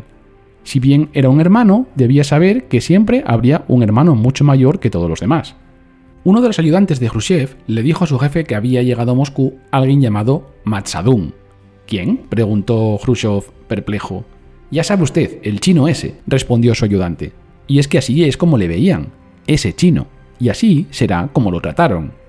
La recepción de la delegación china se celebró no en la sala principal del Kremlin, sino en el viejo Hotel Metrópolis, el lugar acostumbrado para los encuentros con visitas de segunda categoría de los países capitalistas. Las cosas no mejoraron tras aquella primera recepción. Durante días lo mantuvieron aislado, esperando a que Stalin encontrara un momento para recibirlo. Nadie más podía reunirse con él hasta que no lo hubiera hecho el líder máximo, y este se tomó su tiempo. Al llegar a Moscú, Mao había anunciado que China deseaba una asociación con Rusia, pero también insistió en que quería ser considerado como un igual, y al parecer se trataba, por el contrario, de darle a diario una lección. Se había convertido en un cautivo más que en un invitado, y como tal, gritaba a las paredes, convencido de que Stalin había llenado la casa de micrófonos: «Estoy aquí para algo más que comer y cagar». Cuando por fin se reunieron, ambos demostraron una notable capacidad de desencuentro. Stalin le preguntó a Mao, por ejemplo, por qué había tardado tanto el Ejército Popular de Liberación en apoderarse de Shanghái cuando tenía la ciudad cercada. A lo que Mao le respondió: ¿y por qué deberíamos haberlo hecho? De haber tomado Shanghái, habríamos tenido que asumir la responsabilidad de alimentar a sus 6 millones de habitantes. Para Stalin aquello era una prueba irrefutable de que Mao favorecía a los campesinos por encima de los obreros y estaba dispuesto a dejar que estos últimos sufrieran hambre en Shanghái para no tener que exigir una contribución adicional a su base campesina. Aquel viaje a Moscú fue en casi todos los sentidos un desastre, y Mao recordaría durante mucho tiempo el trato vejatorio que había sufrido en Moscú. La falta de generosidad de los soviéticos indignó a Mao, quien diría años después: era como quitarle la comida de la boca a un tigre. No es extraño que Mao concibiera entonces, si es que no lo albergaba ya, un profundo aborrecimiento hacia la Unión Soviética. La cobertura aérea soviética era decisiva para los planes militares chinos, pero los detalles de la ayuda militar soviética eran sorprendentemente nebulosos, a pesar de la proximidad del día D. Las tropas chinas estaban ya junto a la frontera, dispuestas a cruzarla, sin que llegara ni una sola señal de los soviéticos, y en el último momento se supo que se echaban atrás y que no iban a cumplir su promesa. El 8 de octubre, Zhou Enlai y el principal intérprete de Mao, Shi Ze, volaron a Moscú para precisar los términos de la ayuda soviética. Llegaron allí el 10 de octubre junto con otros colegas chinos, entre ellos Lin Biao, e inmediatamente se dirigieron a la residencia de Stalin junto al Mar Negro. Allí conferenciaron con los principales dirigentes soviéticos: Stalin, Malenkov, Laurenti Beria, Lazar Kaganovich, Nikolai Bulgarin y Anastas Mikoyan, así como el ministro de Asuntos Exteriores, Vyacheslav Molotov. Ninguno de los dos bandos creía lo que el otro decía. Cuando, por ejemplo, los chinos enviados le dijeron a Stalin que realmente no querían enviar tropas a aquella guerra, ya que su país estaba exhausto tras la guerra civil, Stalin sabía que eso no era cierto y que el gobierno chino ya le había asegurado a Kim Il-sung que acudiría en su ayuda. Stalin comenzó la reunión diciendo lo peligrosa que a su juicio era la situación en Corea y preguntó a sus camaradas chinos qué pensaban al respecto. Zhou, que conocía mejor que nadie el grado de compromiso al que había llegado Mao y hasta dónde pensaba llegar, respondió que sería mucho mejor para China no tener que intervenir. La guerra civil, dijo, le había costado muy costosa y China se estaba recuperando todavía. Pero si los coreanos no conseguían ayuda pronto, respondió Stalin, no podrían sobrevivir más de una semana. El gobierno chino debía de ponderar qué podía significar para la seguridad nacional de su país el control estadounidense de Corea del Norte, como si estos no llevaran ya haciéndolo desde hacía un mes. Stalin aseguró que la Unión Soviética no podía enviar tropas, en parte porque no deseaba una confrontación directa con Estados Unidos, pero la República Popular China, sugirió, podía y debía hacerlo. La Unión Soviética le proporcionaría gran cantidad de material sobrante de la Segunda Guerra Mundial y protección aérea sobre el territorio noreste de China y las regiones costeras, incluidas las fuerzas apostadas en la Riviera Norte del Yalu. Esto no era en absoluto lo que los enviados chinos esperaban oír, ya que la contienda iba a tener lugar al sur del Yalu, no al norte. Mao se puso furioso con la deserción soviética. El 12 de octubre, 3 días antes del día señalado para que las tropas chinas cruzaran el Yalu, envió un telegrama a Peng diciéndole que suspendiera por el momento el cumplimiento de las órdenes recibidas anteriormente. Todas las tropas debían permanecer en sus posiciones, pero Mao iba a enviar finalmente tropas porque no hacerlo suponía reconocer que la nueva China era impotente para defender sus fronteras. Por eso defendió enérgicamente de nuevo ante sus colegas la necesidad de la intervención con cobertura aérea soviética o sin ella, así que las tropas chinas mantendrían las posiciones esencialmente defensivas en las áreas montañosas del extremo norte. La nueva fecha fijada para cruzar el Yalu será el 19 de octubre. El día 13 de octubre, Stalin ordenaba el abandono de toda Corea del Norte y la evacuación de Kim y los restos de su ejército hacia el noreste de China y el lejano oriente soviético, pero tan solo 24 horas antes revocó su edicto. Los chinos habían accedido a entrar en guerra. Esto es Que huelen alto los dados. Guerra de Corea. En la oscuridad, soldados se deslizan entre la selva y el frío, infiltrándose en las líneas enemigas. Espionaje, sabotaje, misiones suicidas. En un conflicto donde cada sombra puede ser una amenaza. Aquí están los disfraces para infiltrarse entre las líneas enemigas. Capitán Flanagan, ¿estos disfraces son de pingüinos? Sí, pero en la selva no hay pingüinos. Ahora resulta que es usted un experto en animales, un zoólogo. Zoólogo es el que cuida el zoo. Es animalólogo. No sé yo, capitán, no veo lo del disfraz de pingüino. Que sí, hombre, que sí, que en la selva hay un montón de animales. Además, mire qué disfraces más graciosos, elegantes, ¿eh? Parece que llevan smoking. Les falta la pajarita. Vamos, que se la pongo también. Que vengan los voluntarios, sargento. Voluntarios, dice. Estás escuchando Que vuelen alto los dados, tu podcast de historia. Sargento, parece que la primera incursión salió mal. Aquí tengo los disfraces para la segunda. ¿De focas? Sí. ¿Y ese balón de playa? Ahora me dirá usted que las focas no van dando vueltas a una pelota en la nariz. Venga, traigan los voluntarios. Esta vez me apedrean, me apedrean.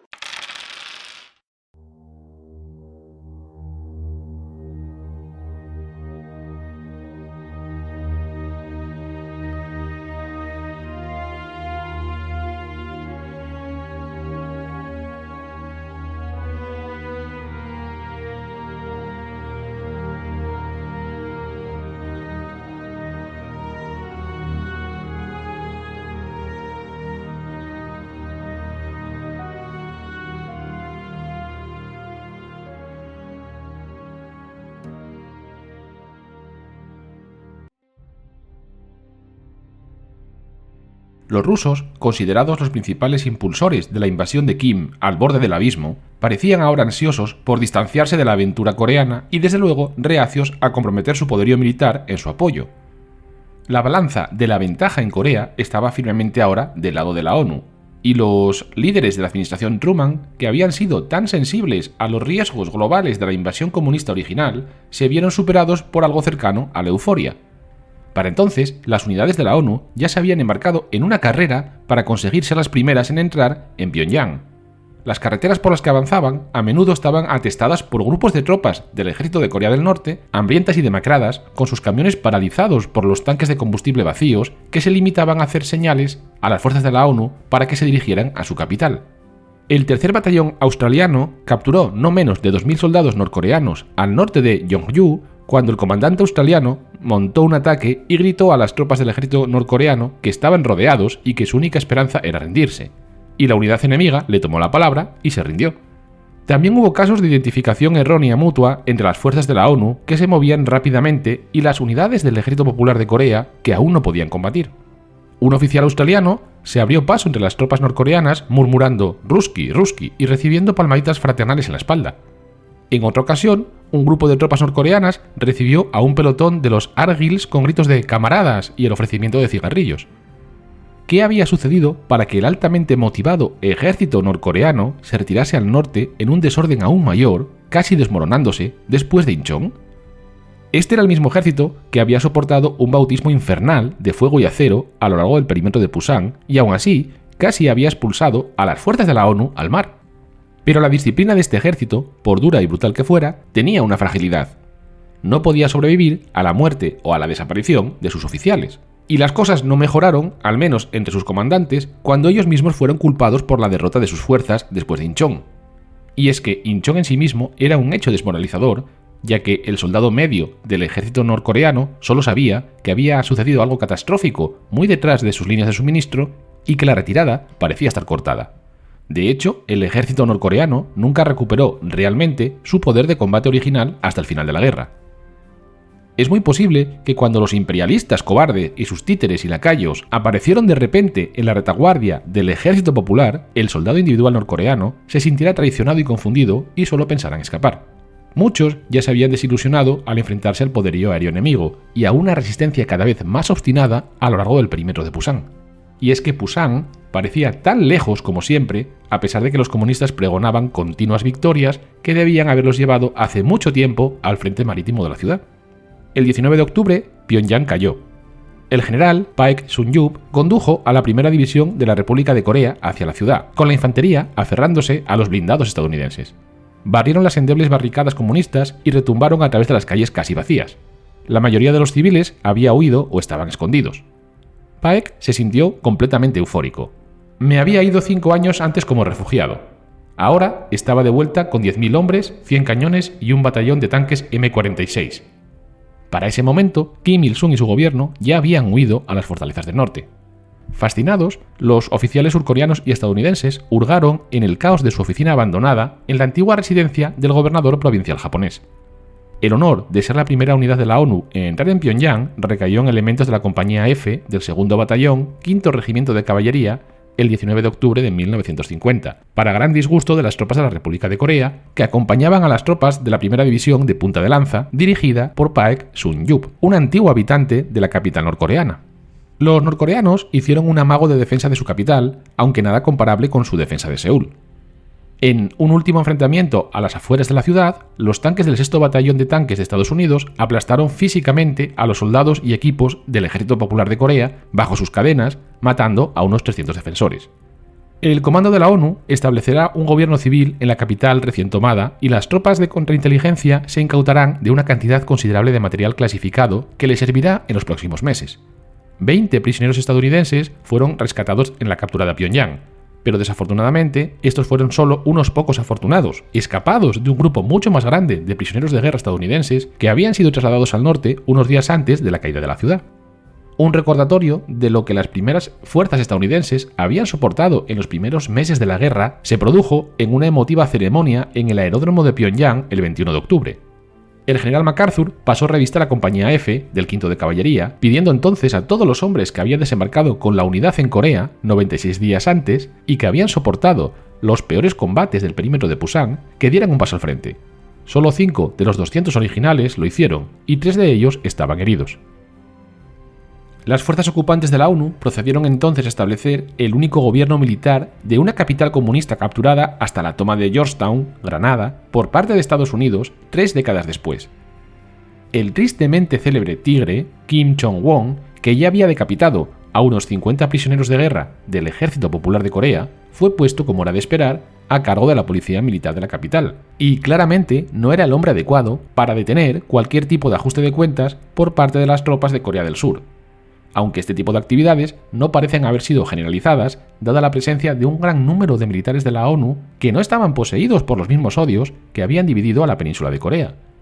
La mayoría de los soldados simplemente aprovecharon una oportunidad para descansar brevemente y disfrutar del entretenimiento patrocinado por el ejército, proporcionado por gente como Al Johnson, que murió unos días después, y Bob Hope.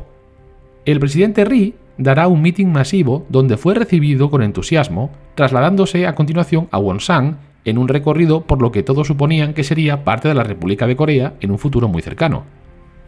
Mientras el 8º ejército se dirigía hacia el norte, el 10º cuerpo había reembarcado en Incheon, causando una inmensa confusión. Aunque las tropas de Walker se esforzaban por dar caza a los soldados norcoreanos que huían hacia el norte, se concedió prioridad en las carreteras a la 7ª división, que era parte del 10º cuerpo, que se dirigía hacia Pusan en el sur, disponiéndose a participar en el siguiente desembarco anfibio. Así, en la estrecha carretera por la que debían de transitar los convoyes de abastecimiento, los que se desplazaban hacia el norte tenían que dejar paso a la 7ª división en su marcha hacia el sur, violando así una regla militar básica: no perder nunca el contacto con el enemigo. El general Almond desembarcará a sus hombres en Corea del Norte en un desembarco sin oposición en el principal puerto y complejo industrial norcoreano de Wonsan, pero no de inmediato. El desembarco en Wonsan fue un desastre previsible desde el principio. La Armada estaba horrorizada por la idea. El almirante Turner Joy, que estaba al mando, no quería participar en él, temiendo acertadamente que el puerto de Wonsan estuviera minado, y trató de ver a MacArthur en Tokio para protestar, pero este no lo recibió. El asalto anfibio sobre Wonsan se iba a convertir en una operación ridícula. Habría sido mucho más rápido y más fácil que alguna de las unidades del ejército de Walker se hubiera dirigido allí de forma convencional, pero tal como se planteó, todo fue mal. Se produjo un retraso tras otro, de forma que las tropas de Naciones Unidas llegaron antes a Wonsan por tierra que por mar. De forma ignominiosa, las tropas surcoreanas de las divisiones Tercera y Capital llegaron allí el 10 de octubre prácticamente sin oposición. Al día siguiente, Walker voló a la ciudad portuaria junto con el general Earl Partridge, que estaba al mando de la Fuerza Aérea, y al encontrar el aeropuerto abierto, se comenzó a utilizar al personal para enviar pertrechos a los surcoreanos. El general MacArthur esperaba repetir su golpe maestro de Incheon en Wonsan, pero las fuerzas de la República de Corea deslucieron su triunfo al capturar el puerto una semana antes del desembarco anfibio planeado por los estadounidenses. Para empeorar las cosas, el 19 de octubre llegaron al puerto de Wonsan los buques que traían a los marines, pero el almirante Turner Joy estaba en lo cierto, y resultó que los norcoreanos habían distribuido unas 200 minas en el puerto. Como la armada solo disponía de 12 dragaminas, los marines tuvieron que permanecer a bordo mientras los dragaminas limpiaban lentamente el puerto. Aquella prolongada espera provocó pronto el mareo de muchos marines, a los que luego les afectó una oleada de disentería. Así, en un buque de transporte gigantesco, había más de 750 marines enfermos. Conscientes de que las tropas surcoreanas ya habían tomado la ciudad, llamaron a su desembarco Operación Yo-Yo. El último insulto para aquellos soldados tan orgullosos se produjo cuando Bob Hope, el famoso comediante que solía entretener a los soldados en las zonas de combate, llegó a Wonsang y ofreció un espectáculo supuestamente destinado a los marines que todavía permanecían en el puerto, en sus barcos. Allí, en un escenario improvisado en el hangar de Wonsang, bromeó diciendo que era la primera vez que vencía a los marines en tierra. «Es maravilloso veros aquí a todos», le dijo a una audiencia relativamente pequeña, formada por la tripulación de mantenimiento, surcoreanos y algunos oficiales de la Armada. «Os invitaremos a todos nuestros desembarcos». Y es que hasta el 25 de octubre, 2 semanas después de la llegada del ejército surcoreano, no pudieron desembarcar los marines. Los percances en Wonsang, sin embargo, fueron de poca importancia en comparación con la tragedia que se había incorporado a la estrategia del Comando de la ONU para conquistar toda Corea del Norte. El 10º Cuerpo había sido un asunto apresurado y era una fuerza multirracial única en lo que todavía era básicamente un ejército de Estados Unidos racialmente segregado. Bajo el mando de un comandante que dudaba de las capacidades de las tropas estadounidenses negras, el cuerpo estaba formado por coreanos, así como por estadounidenses puertorriqueños, negros y blancos. El 10º Cuerpo debería operar prácticamente independiente del 8º Ejército en Corea del Norte. Los dos ejércitos estarían separados por unas 200 millas de terreno montañoso. Incluso la comunicación por radio tenía que pasar laboriosamente por el cuartel general del Comando del Lejano Oriente en Tokio, un arreglo casi imposible. Al general Walker le preocupaba esta disposición que parecía violar uno de los principios básicos de la guerra, la concentración frente a un enemigo. Walker escribió a MacArthur pidiéndole que se le informara de los planes y el progreso del 10º Cuerpo para que pudiera prepararse mejor para su eventual coyuntura con el 8º Ejército. El continuo avance del 8º Ejército hacia el norte en octubre vio el primer y único lanzamiento masivo de paracaidistas en la Guerra de Corea. El 20 de octubre, el 187 Regimiento Aerotransportado realizó un lanzamiento masivo en Suncheon y Sukchon, en un intento de cortar el paso a las tropas norcoreanas y a los líderes políticos y tal vez también para rescatar a los prisioneros de guerra estadounidenses. El lanzamiento, bien ejecutado, de los transportes C-119 Flying Boxcar encontró poca oposición. Aproximadamente 4.000 soldados y 600 toneladas de equipo, incluidos obuses de 105 mm, 39 jeeps, 4 camiones y 584 toneladas de municiones fueron lanzados en paracaídas. Y MacArthur y varios altos mandos de la USAF y del ejército volaron desde Japón para presenciar la operación, que fracasó en todos sus objetivos, excepto en uno: mantener la presión sobre el ejército norcoreano, que se disolvía. Poco después, las tropas estadounidenses encontraron a más compatriotas prisioneros de guerra, pero desafortunadamente la mayoría fueron asesinados por sus guardianes norcoreanos a medida que avanzaban huyendo de las fuerzas de la ONU. En un túnel ferroviario y sus alrededores se localizaron 74 soldados estadounidenses asesinados, la mayoría abatidos mientras esperaban su plato de arroz de la noche, aunque también encontraron a otros 24 exprisioneros de guerra que sí habían podido escapar de la masacre. El 22 de octubre, las tropas de la Compañía C del 3er Batallón Australiano se distinguieron aún más en un salvaje combate cuerpo a cuerpo en el que el fusil, la granada y la bayoneta dieron cuenta de 270 norcoreanos muertos y más de 200 capturados. Increíblemente, los australianos solo tuvieron que lamentar 7 hombres heridos. Y casi al mismo tiempo, el 3er Batallón de la 187 División Aerotransportada informó de la muerte de 805 y la captura de 681 norcoreanos. Un indicio más del desorden del Ejército Popular de Corea se encontró en Kwangdong, donde la 6ª División de la República Coreana capturó 50 vagones de ferrocarril cargados de municiones. Y un premio aún más espectacular le esperaba a la misma división en Huihong, donde capturó 200 tanques T-34 que solo necesitaban reparaciones menores. Las fuerzas de la ONU habían desplazado el frente hacia el norte 482 kilómetros en menos de 6 semanas y en el proceso casi habían destruido por completo al Ejército Popular de Corea. Pero las fuerzas de la ONU también estaban siendo arrastradas cada vez más profundamente hacia el terreno inhóspito de Corea del Norte, sin absolutamente ningún enlace entre sus dos principales contingentes de fuerzas terrestres. Más o menos en este momento, las tropas de la República de Corea hicieron uno de los descubrimientos más portentosos de la Guerra de Corea. En Konam, cerca del puerto de Hungnam, descubrieron un vasto complejo subterráneo que incluía una gran instalación de procesamiento de uranio. Y es que durante la Segunda Guerra Mundial, los japoneses habían ubicado cuidadosamente una planta para aprovechar el mineral y otros materiales necesarios disponibles en las cercanías. Este complejo también podría utilizar la producción de las plantas generadoras hidroeléctricas en el extremo norte, que producían más energía que todas las plantas generadoras de Japón combinadas. Conan en sí mismo era el sitio de un complejo industrial masivo que producía agua pesada y combustible sintético encaminado a la producción de la bomba atómica de Japón.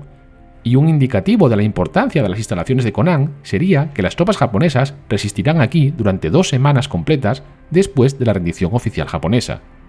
Poco después de la ocupación soviética de la zona, un B-29 de la USAF que volaba cerca de Conan y estaba claramente identificado con las insignias de la aviación estadounidense y de suministros para prisioneros de guerra bajo las alas, fue derribado por un caza de la Fuerza Aérea Roja.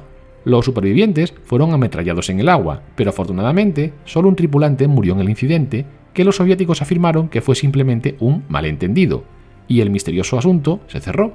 La captura de la instalación de Conan y su disposición por parte de las fuerzas de la ONU no serán reveladas oficialmente hasta finales de los años 90. Cuando las fuerzas de la ONU entraron en Corea del Norte, el Comité Interino de la ONU sobre Corea declaró que no reconocería a ningún gobierno como control legal y efectivo sobre toda Corea, un reflejo de la insatisfacción de la ONU con la naturaleza autoritaria del gobierno de Ri. El presidente Ri lanzó una airada protesta a General MacArthur, acusando de la manera más improbable al alto mando de las Naciones Unidas de querer revivir y proteger a los comunistas en Corea del Norte.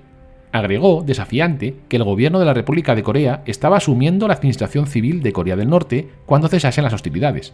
Aunque en realidad Ri era mucho más rápido de lo que decía, y mucho antes de cualquier fin anticipado de las hostilidades, sus agentes y gobernadores se estaban extendiendo por el norte de Corea tras la estela del avance de los ejércitos de la ONU. Washington y el comando de las Naciones Unidas, no del todo disgustados con la intención de la República de Corea de controlar Corea del Norte, enviaron equipos de gobierno militar provincial y de ciudades del ejército de Estados Unidos y de la República de Corea. Aunque también tenían problemas de salud y bienestar, los equipos descubrieron que la necesidad principal era el restablecimiento de la aplicación de la ley civil y la rehabilitación de las industrias bombardeadas del norte. La sección de información y educación civil del Comando de Asistencia Civil de las Naciones Unidas en Corea, con la aprobación del comandante de las Naciones Unidas, elaboró un plan bastante detallado para ayudar al pueblo de Corea del Norte a establecer y desarrollar un sistema educativo diseñado de acuerdo con sus propios patrones culturales, económicos, sociales y psicológicos nativos, para servir como una fuerza potente, influyente y continua para acelerar la rehabilitación y unificación de Corea y para restaurar a Corea al lugar que le correspondía entre la familia de las naciones democráticas y amantes de la paz en el mundo. Las escuelas debían permanecer cerradas hasta que esta sección de información y educación civil pudiera estar segura de que estaban libres de cualquier mancha de comunismo o ultranacionalismo y permanecerían bajo una estrecha supervisión. Los libros de texto de estudios sociales debían ser comprensiblemente reescritos por completo. En cuanto a los periódicos y las estaciones de radio de Corea del Norte, un equipo de la sección de información y educación pidió un libre flujo de información para asegurarse de que ninguna potencia extranjera utilizase los medios de información para promover sus propios intereses nacionales.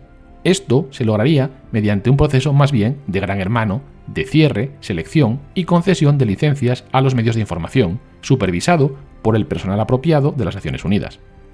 Sin embargo, los equipos de campo del Octavo Ejército y de la Sección de Información y Educación Civil apenas se habían embarcado en estos programas cuando la intervención china, a finales de año, cambió drásticamente su misión a una de evacuación y socorro de refugiados.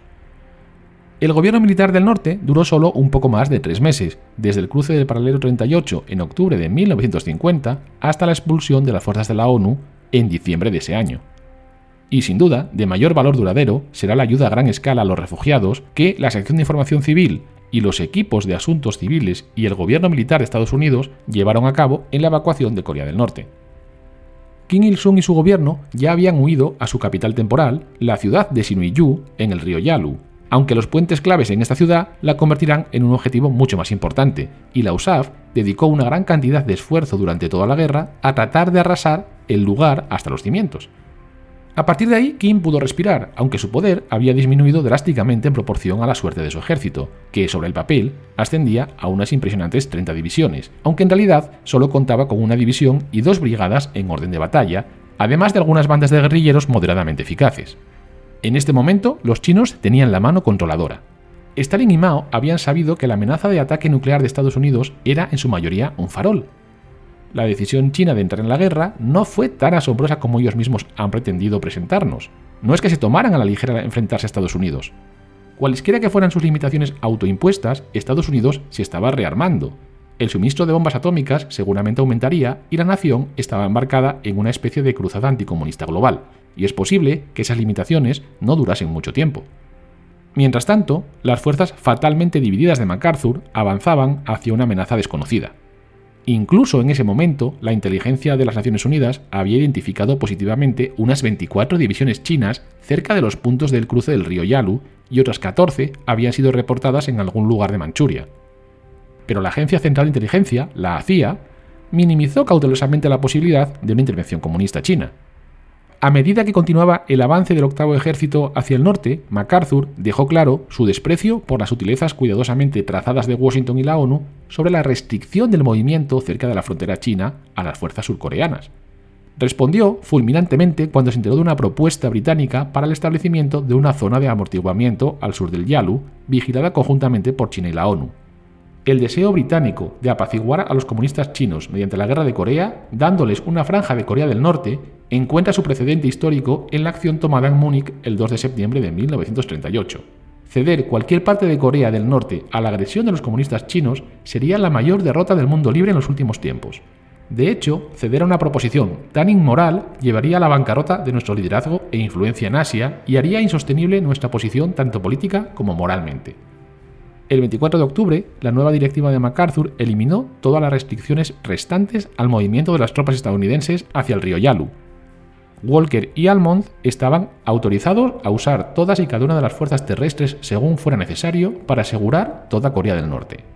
Ese mismo día, el 24 de octubre de 1950, MacArthur ordenaba a su octavo ejército y al 10º cuerpo, todavía completamente separados, que se dirigieran con todas las fuerzas disponibles hacia el Yalu.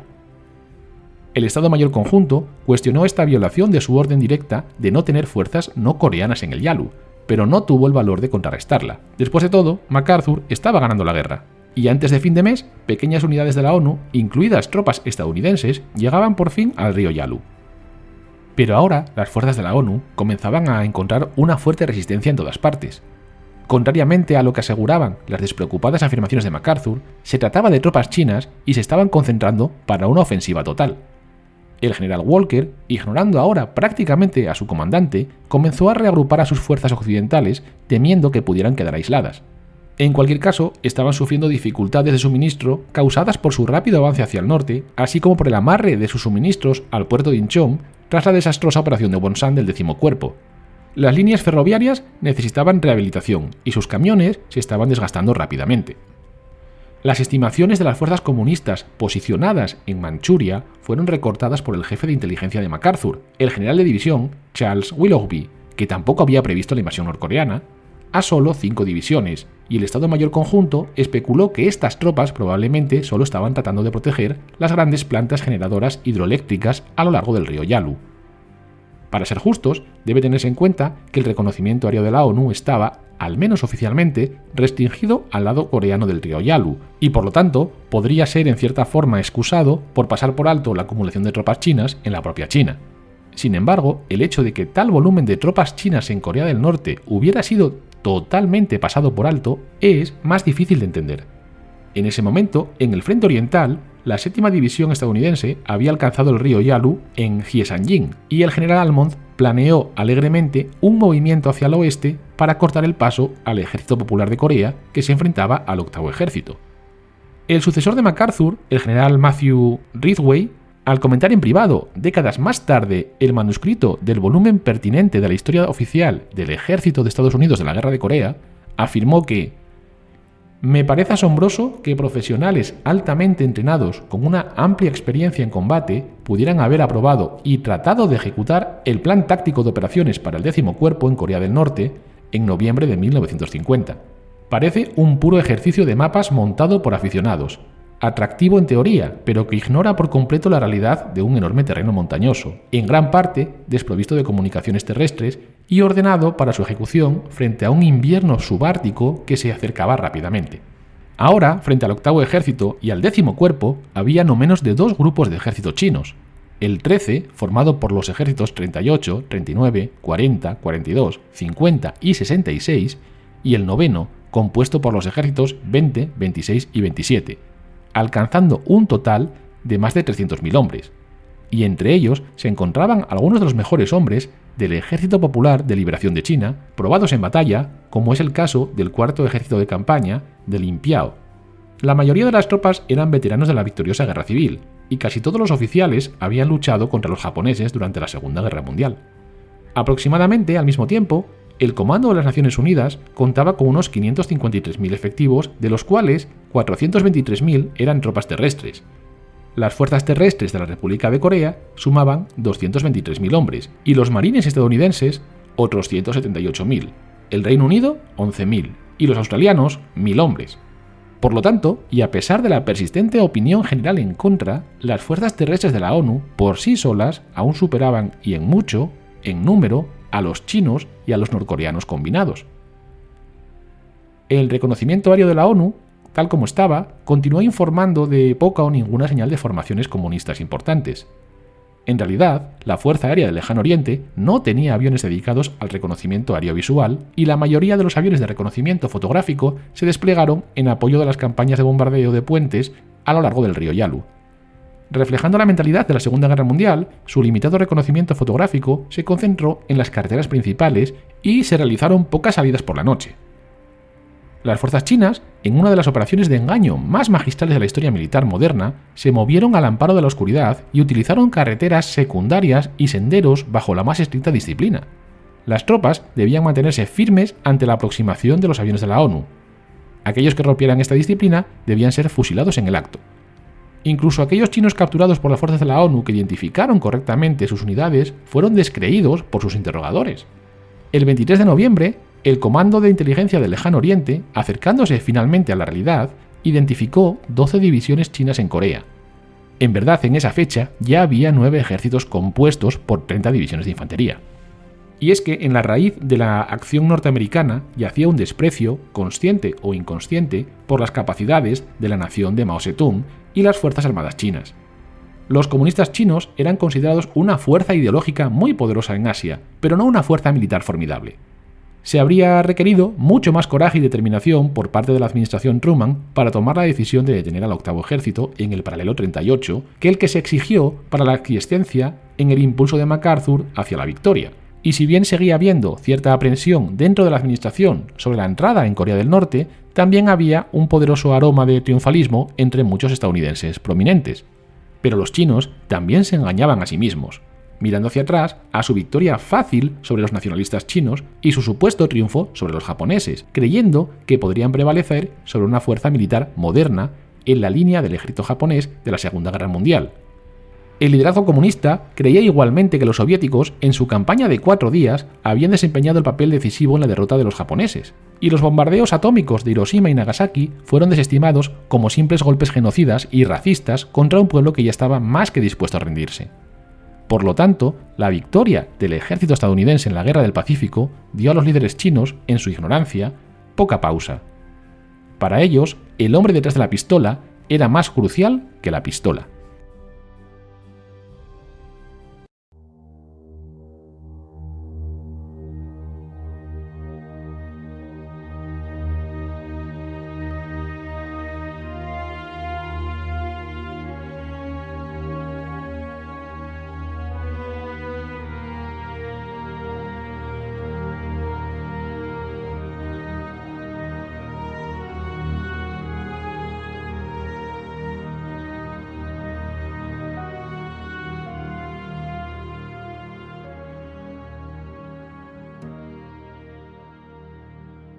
Estás escuchando Que vuelen alto los dados, tu podcast de historia. Y hasta aquí nuestro programa de hoy. Anímate a suscribirte a nuestro podcast y a darnos un me gusta si este programa te ha gustado. También a que nos dejéis vuestros comentarios y sugerencias y a compartirlo para que tenga una mayor difusión. Estamos también en Facebook, Instagram, Twitter y en nuestra página web www.quevuelenaltolosdados.com. Si queréis comunicaros con nosotros, podéis hacerlo a través de nuestro correo electrónico, contacto@quevuelenaltolosdados.com. Y si queréis apoyar este proyecto por menos de lo que cuesta un café, podéis ayudarnos en el acceso a la plataforma Ko-fi que aparece en la descripción de este programa, o haceros suscriptores, con lo que además de ayudar el mantenimiento de este proyecto, dispondréis de contenidos mensuales exclusivos. Muchas gracias y nos vemos en nuestro próximo programa.